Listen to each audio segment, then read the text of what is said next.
Good morning on this Sunday, October 17th, and welcome to the Georgia Gang. Fulton County officials fired 2 employees for shredding hundreds of voter registration applications. Also, early voting is underway in municipal elections, and the gloves come off in the Atlanta mayor's race. Some professors say the Georgia Board of Regents ended tenure this week with a unanimous vote. Phil, Theron, Martha, and Bobby are all here. The debate and discussion begin right now. From the Fox 5 studios, the Georgia Gang starts now. Fulton County election leaders are investigating why 2 employees shredded hundreds of voter registration applications. Those 2 employees were fired, but this incident has also fired up critics of the Fulton County elections process. There can always be equipment failure or a disgruntled employee or even sabotage on the part of an employee. So we don't know what the motivation was for these 2 employees. Fulton County leaders say fellow employees reported the behavior to supervisors, and the 2 employees were immediately terminated. At issue, about 300 voter registration applications. Fulton County officials reported the issue to the Georgia Secretary of State's office and the Fulton County District Attorney. Secretary of State Brad Raffensperger says this latest incident just highlights the problematic issues for Fulton County elections. He said in part, quote, "The Department of Justice needs to take a long look at what Fulton County is doing and how their leadership disenfranchises Fulton voters through incompetence and malfeasance." Well, I'm not surprised at anything that the Secretary of State will do now. You know, he fell out of favor with former President Trump. He's in a very tough re-election campaign, primary campaign for next year. Let's get right to the debate on this. Phil, I know you are critical of the Fulton County elections process, but didn't Fulton County leaders do the right thing here? I mean, as soon as they heard about the problem, they immediately terminated the employees and then reported this. Well, I think they had no choice to report it, especially with a national spotlight on Fulton County and its horrible record of fraud and mismanagement going back 25 plus years. I mean, these are felonies, destroying election documents. I don't have any trust in the Biden Justice Department to do anything. This is a reliably Democratic county, as we all know in politics, but I do think the governor probably ought to get a GBI investigation. I do have confidence in Fulton County District Attorney Fonnie Willis to investigate, but this is a terrible thing. It just shows, again, underscores what was going on November 3rd and during the January runoffs. These type of employees need to be weeded out, and I don't trust the Fulton County Elections Director, Rick Barron, to do it. That's why a lot of people, including Democrats, want him fired. Theron, this latest incident does get added to a long list of issues within the Fulton County election system. I mean, the long lines, the late results, stopping and starting of the tallying of the results in the 2020 presidential election. What do you think? Well, the one thing we got to point out here is that while this definitely is bad in regards to timing, and I'm going to use that word again, optics, but the one word I also want to use to really sort of promote what Fulton County officials did immediately, and that is accountability. When the people reported their fellow co-workers shredding these voter registration documents that had nothing to do with past elections, so I want to correct Phil on that. This was all about the upcoming elections. They reported it to the district attorney. They also reported it to the Secretary of State's office. And so I think that Chairman Rob Pitts is doing the right thing by communicating with the public about what happens next, but more importantly, what they did to make sure that they get on top of this situation and that it doesn't happen again. But ultimately, Laura, we got to call, balls and strikes on the show. The timing when we're about to enter into a very, very important mayoral election in Atlanta and other municipal elections all across Fulton County, he's definitely got to make sure that he continues to talk to the public, continue to restore trust in the system, but more importantly, continue to show accountability. Martha, any insight as to what went on here with these 2 employees? Do you think that this was intentional or just they didn't know any better? Well, I mean, it isn't just optics. I disagree a little bit with Theron. I mean, these were actual applications that were destroyed, and so it is a serious problem. I don't know what the motives were of the 2 employees, but we do see a systematic problem in Fulton County, and ultimately our elections, whether they're in Georgia or any other state, are run by individual counties. That's why it is so hard to throw an election in America, because we have 3,000 plus counties counties that run elections. So the buck really stops with the county. The county has to be accountable for what happens. And, you know, Fulton County is right now a county that is not trusted. You can say what you want to say about anything out there, but, you know, I grew up in DeKalb County. There were problems in Fulton County when I was growing up. They've got to really get a handle on this and care about the processes they put in place. Now, in this case, it worked. This was reported immediately. The people were fired. But, you know, counties have got to stop blaming the state or the feds on things. The county's responsibility, and that's why, you know, why it's important that we nip this in the bud going into the elections in November and next November. Bobby, Fulton County's election system is already under a state review, the first step really in a state takeover. I mean, does this add more fuel to those who want a state takeover? Well, I'm sure it does to the folks who want the state takeover. They'll look for any reason to try and point to them grabbing for more power. But in this case, I think it's important that we look at the fact that there's no reason that I can see that's justifiable that 300 applications should ever be shredded. It sounds to me, though, like the system did work here and that this was reported immediately, that the county that everybody's assailing on here is the one who took immediate action and that fired these two employees and opened an immediate investigation to find out what happened. So it sounds to me like this is exactly how it's supposed to work. Now, I'm not the biggest fan of Fulton County elections. Let me be clear with that. Over the years, their failure to count ballots on election night in a timely manner has been, frankly, a disgrace. Phil, in keeping kind of with this topic, the last major lawsuit over the 2020 election in Georgia was thrown out this week, preventing an outside review of Fulton's 147,000 absentee ballots. But former President Trump said the fight isn't over. We will never give up. In fact, in a statement, he said, quote, if the Republican Party doesn't solve the fraud of the 2020 elections, Republicans will not be voting in 2022 or 2024. I mean, we saw the impact of those types of statements in Georgia's U.S. Senate races. Does this worry you as a Republican? Well, I'm all in favor of getting out the vote for conservatives and Republicans. I do think, though, going back to what Judge Brian Amaro did, he actually threw out this voter fraud case on standing. He didn't do it because no fraud was found. I think there's been a lot of misinformation by the liberal Atlanta newspapers and others about that. The judge should have, if there was no standing by the plaintiff, the judge should have just thrown it out first thing rather than have all this time and money wasted. But no, I think that finding fraud is very important in past elections. I mean, you had the Democrats and Theron talking about voter suppression and all this stuff back in 2018, and Stacey Abrams never conceded. They tend to forget all of that, and they like to bash Trump. But no, I think there's a huge backlash against Biden and the Democrats right now because of all the catastrophes that are occurring under the Biden watch. And so I think there's going to be a big tide of moderates and independents going to Republicans. President Trump can be as frustrated as he wanted about 2020, but I think we're all looking ahead to an election, and we want to clean up fraud, especially in Fulton County. I don't have a lot of time left, but I want to get in Theron and then Martha. Theron, the fact that the former president is saying the Republicans may not be showing up in the next major elections, your thoughts on that as a Democrat? Well, you know, former President Trump is trying to destroy the Republican Party in Georgia. He's been trying to do it ever since he lost back in November of last year. But the one thing I also got to say, Lori and Phil forgot to mention this, it's really the duplicity in these baseless claims. I mean, we've had over 24 lawsuits that have just been either thrown out or judges have came back and said that this stop the steal narrative that Republicans try to promote was just blatantly false. And so ultimately what Donald Trump is doing is that he's basically telling the Republican loud and clear at a time when we see his supporters all across the state and GOP parties trying to take it over and basically censor people like Governor Kemp. This is really bad for Republicans, and I just don't think he's going to stop. 20 seconds each for Martha and then Bobby.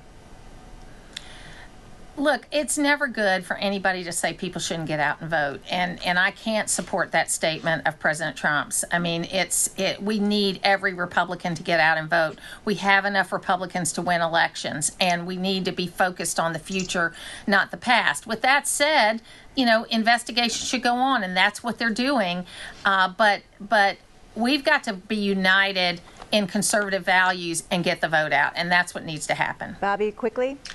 I really hope sane Republicans will rally behind the belief that our democracy is more important than Donald J. Trump and his grievances. The fact that if we continue to perpetrate this myth that there's some sort of voter fraud out there and that this election was a lie, let me take you forward real quickly into 2022. Republicans win, let's say they win the House back, the House of Representatives in the U.S. Senate. Let's say this thing goes to a presidential elector, Biden wins re-election, but Trump doesn't concede again in 2024. You will have these Republicans in the House who will not stand up, and they will overthrow the election. That is so damaging to this country. I can't even begin to believe. It's so reckless and irresponsible to be done right here in Georgia, too. All right, I got to leave it there, everyone. Thank you. Coming up, early voting is underway in the Atlanta mayor's race as the mudslinging continues. Have a question or comment for the Georgia Gang? Email them at georgiagang@foxtv.com. Voters are heading to the polls in the Atlanta mayor's race, which will more than likely head into a runoff. This week, someone was sending out messages that the Republican Party had endorsed Felicia Moore, which wasn't true. Also, former Atlanta Mayor Kasim Reed won support from the Atlanta firefighters and the police union. Theron, your take on all the developments this week? Well, Lori, it's crunch time, and just based on the calls that I'm getting from friends and colleagues all across the city, I've been sort of wondering, is this undecided number really true? But I mean, I'm talking about all across the city. People are calling me like, who do I vote for? What do you think? And what I tell people is that, you got to pay attention to the debates. Try to really tune out a lot of the back and forth, the, negative, calling the personal attacks by most of the candidates in the race, but to really go to their websites, try to get it in front of these candidates, to really study their record and really make the best choice that is the best person to lead us into the future and not go back to some of the things that have happened in the past. And so I actually think, Laura, you're going to see more and more of these text messages, wait till the ads continue to come out. I mean, mail pieces, phone calls, you name it. But I still believe this, the person who has the best ground game, the person that is actually able to follow that by paid advertisement and can close the best, those two individuals will be in the runoff. Phil, what do you think about the police union and then the firefighters backing former Mayor Reed? Well, I think two things. One, the police union never took a vote of its members. I don't believe that 1,000+ law enforcement officers tend to support Kasim Reed. I think that some of the leadership, and I know a lot of policemen and women, I think that they don't like Kasim Reed, but they're afraid of what happened when he was mayor. He was often a bully, and I think that Felicia Moore has gotten a lot of support in the law enforcement community, as well as some of the other candidates. I think you're right, Lori. There's probably going to be a runoff, and I would still say it would be Felicia Moore and Kasim Reed. And I do agree with Theron. I think how they close the end game is going to be very important, and I think the ground game is always super important to get your votes out at the very end. I want to switch topics to U.S. Senate candidate Herschel Walker. He canceled a fundraiser this week sponsored by a conservative film producer who was using a swastika on her Twitter profile to protest vaccine mandates. Martha, your thoughts? Well, look, he acted quickly and swiftly and canceled the event, and there is no reason to ever use something that looks like a swastika ever. I don't care what the issue is, there's never that reason to do it. So I think he handled it as well as you could in a crisis kind of situation. He made a statement, canceled the event, that sort of thing. So I think from that standpoint, it is not the first controversy that'll be related to the Herschel Walker run. It is the first, but it won't be the last. So I think he handled it as well as he could have handled it. And the other candidates in the race got a little more airtime this week. Bobby, what do you think about how he handled it? I thought he handled it actually appropriately. This is what he should have done. Anyone who wants to be a United States Senator in this country should be standing up against any sort of anti-Semitism in any form that it presents. But I think it does shine a light on a larger problem here of disinformation in regards to the vaccine. The swastika you mentioned was made of needles, depicting the vaccine and the vaccine status. Just this week in Texas, there was a school superintendent that came out and said, we need to have books. If we have a book on the Holocaust that we're teaching children about, we have to have a book with opposing views. This has gotten out of control. The disinformation is leading to anti-Semitism. It's leading to problems. It's leading to forgetting history. And if we forget history, that's when people are doomed to repeat it. Phil, I have time for one more topic in this block. Georgia's former insurance commissioner, Jim Beck, gets 7 years for stealing from a former employer for years. This was quite a fall from grace, Phil. It is, and this shows that we still have to police corruption all around the state, whether it's at the city and county level or at the state level. And I remember the judge, Mark Cohen, saying it looks like Jim Beck just made up a story as he went along during his trial. And so I think that it's a signal to everybody, regardless of party or ideology, that you are going to have to be held accountable at some point, hopefully. Theron, this did send a strong message, at least the sentencing, too. Yeah, very, very strong messaging, and I agree with Phil. I think that, this is something that, people were basically led down a wrong track. I mean, you just listen to the testimonies, and this case was just really sad for Georgia, and it really just hurts the politicians, the men and women who are actually in these roles that try to do the right thing when you have something like this that happens. So definitely, That's right. It's not good for him and his family, but we're going to move on. All right, we'll leave it there, everybody. Thank you. Coming up, changes to the tenure process at the University System of Georgia have many professors upset. We'll discuss next. Join the discussion on the Georgia Gang Facebook page and watch past episodes on the Georgia Gang YouTube channel. In an unanimous vote this week, the Board of Regents decided to change the tenure system for professors, and many of them are not happy. They say it will be much easier now to fire professors without input from colleagues. Bobby, there haven't been changes to the system made for decades. What do you think? Well, it's an interesting decision to do it. My question becomes, if we are, as the Georgia University System, competing against other states' university systems for the best teachers in the world to educate our children, don't we want the best? And if the best aren't going to show up because these rule changes have made it where they don't feel like they have job security once they've reached tenure, then I think that's problematic. And I think that's how we should be examining all of these things. This is a free marketplace of ideas and of jobs, and people are going to be moving around to jobs that they think are good for them and their families and accepting positions. And when they look at the long-term decision, are we going to settle in Georgia or are we going to go someplace else? I think it's problematic. Phil, is this problematic? I don't think so. In fact, I interviewed recently the president of Georgia Gwinnett College. They don't even have tenure over there. They have no problem recruiting some of the finest professors around the nation. They give them bonuses and nice packages. But the bigger picture is this. It needed to be reformed. I read a statistic where half of all the tenured educators don't even teach the college students. It's assistants. And after tenure, all too many of these professors get lazy, and there's problems. And what one of the new reforms was that they now measure in evaluating the tenured professors student success. This has never happened before. They did research and teaching, but not student success. I think this is a great reform, and you usually have some of these professors whining, especially some of the liberal professors that like to propagandize in the classroom. Martha, you had your hand up. Well, I got to tell you, the issue here, and they didn't discuss it because some of these litigations are ongoing, but there were a couple of very serious cases over the last year and a half where professors, because of tenure, they could not immediately terminate them. And these were serious, serious cases, some federal charges.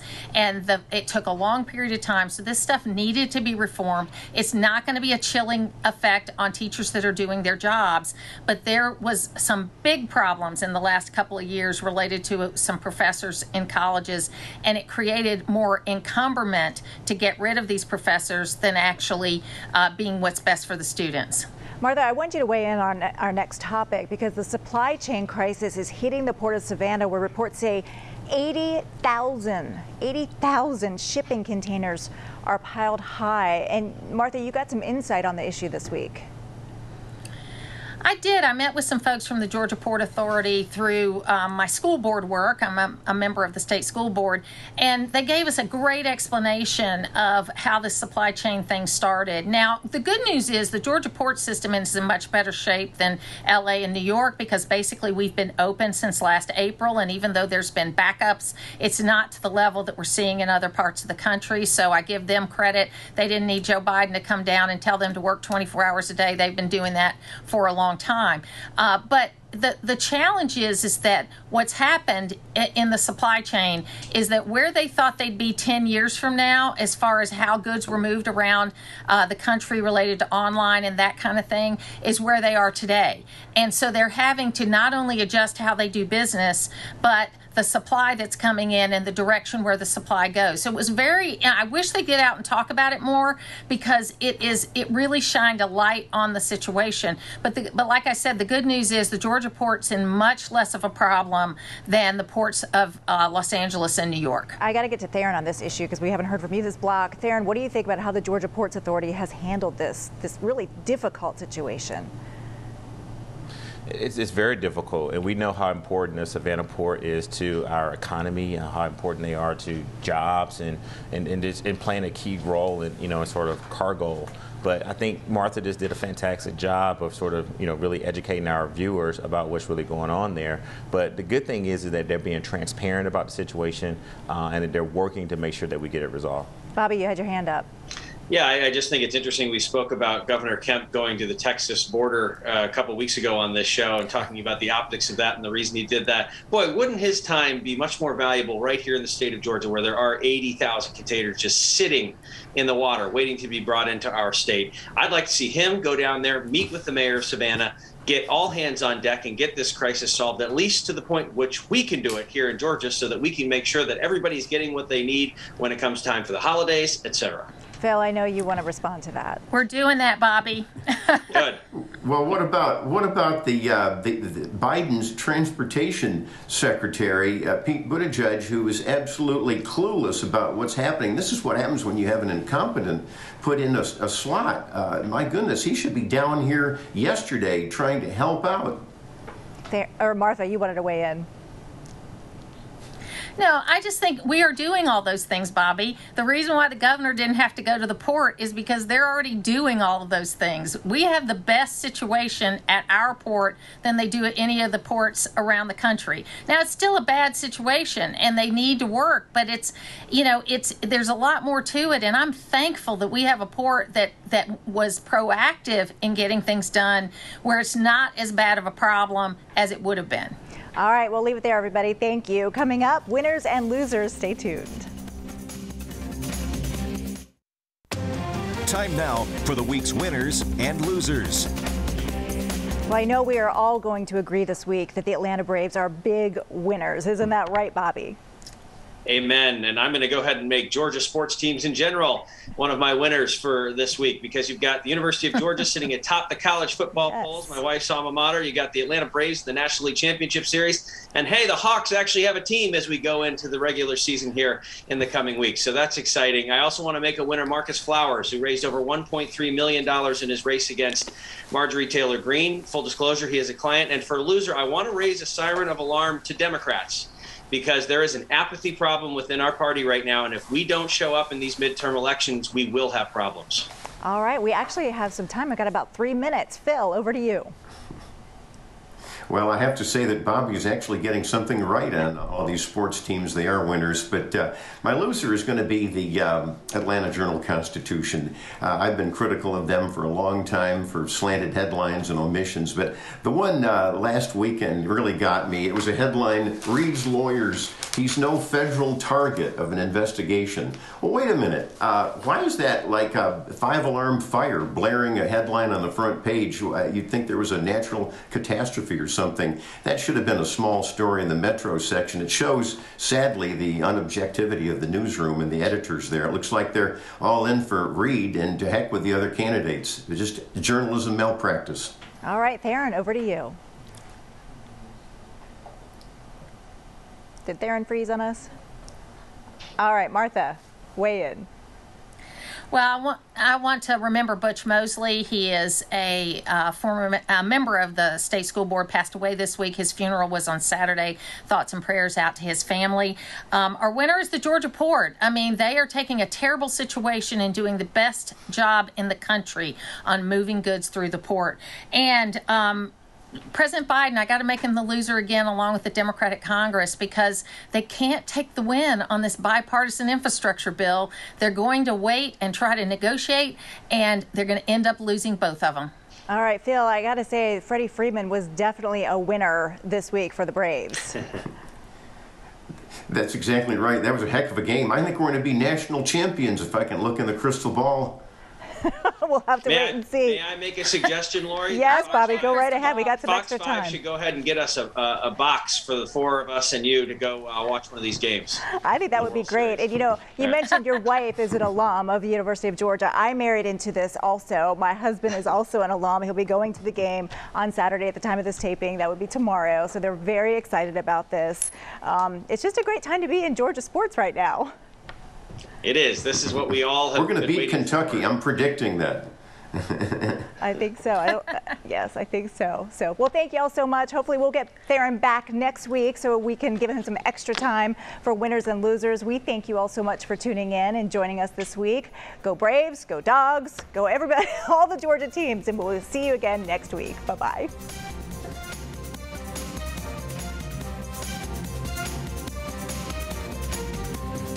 The opinions expressed in this broadcast are those of the panelists appearing in this program.